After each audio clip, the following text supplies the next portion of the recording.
9:55, Driving Ambition.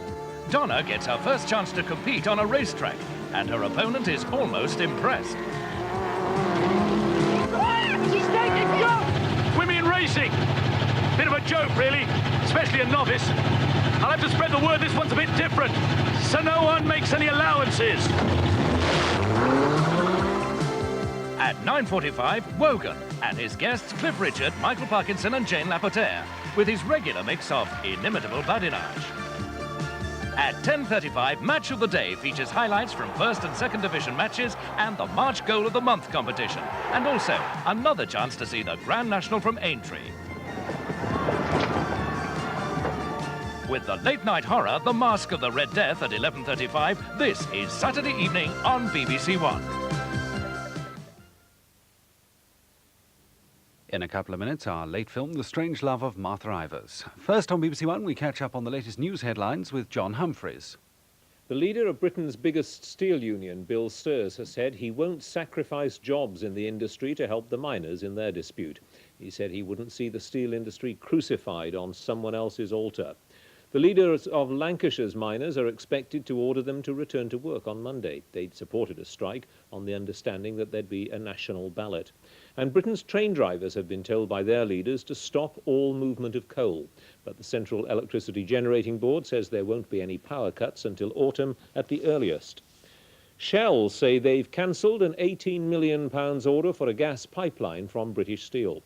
They say the pipe isn't up to standard and the order will now go to Japan. But British Steel said tonight discussions with Shell are still going on. The Japanese car makers Nissan want a single union at their new British plant. They want to be able to transfer workers from one job to another. They finally confirmed today that the factory will be built at Washington near Sunderland. Production of Stanza cars will begin there in 2 years' time, and it'll mean about 500 jobs with thousands more if it's a success. The Queen has arrived home from Jordan, and she's reported to be annoyed at the controversy surrounding her visit. The palace has denied that the Queen made any political statements or associated herself with the Arab cause while she was in Jordan. A verdict of accidental death was returned at the inquest on James Davey, who died in police custody after a struggle. The jury had wanted to add a rider saying an unreasonable amount of force had been used by the police to restrain Mr. Davey, but the coroner wouldn't allow it. Mr. Davies' family reacted angrily and said they would appeal to the Attorney General. And finally, the United States Army has been awarding medals for the invasion of Grenada, 8,612 of them, which is quite a lot, especially since only about 7,000 soldiers actually set foot on the island. Many of the rest of the medals went to officers at the Pentagon who never left their desks. That's it. Now look at the weather. Fog and frost patches tonight will be confined to central and western areas of the country, except in the southwest where it will become cloudier. Tomorrow it will become cloudier over South Wales and southern coastal counties of England, with rain into Cornwall, Devon and parts of Dorset and Hampshire. Away from the south coast there will be some sunshine, and whereas many places will stay dry, some showers are likely, especially near the east coast, where over the hills and moors they will fall as snow.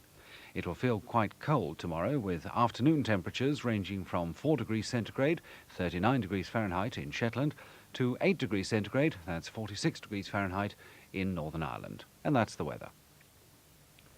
Now on BBC1, we go through into the small hours of Saturday morning with our late film, an atmospheric and slightly sinister offering which stars Barbara Stanwyck, Van Heflin and Kirk Douglas. The Strange Love of Martha Ivers.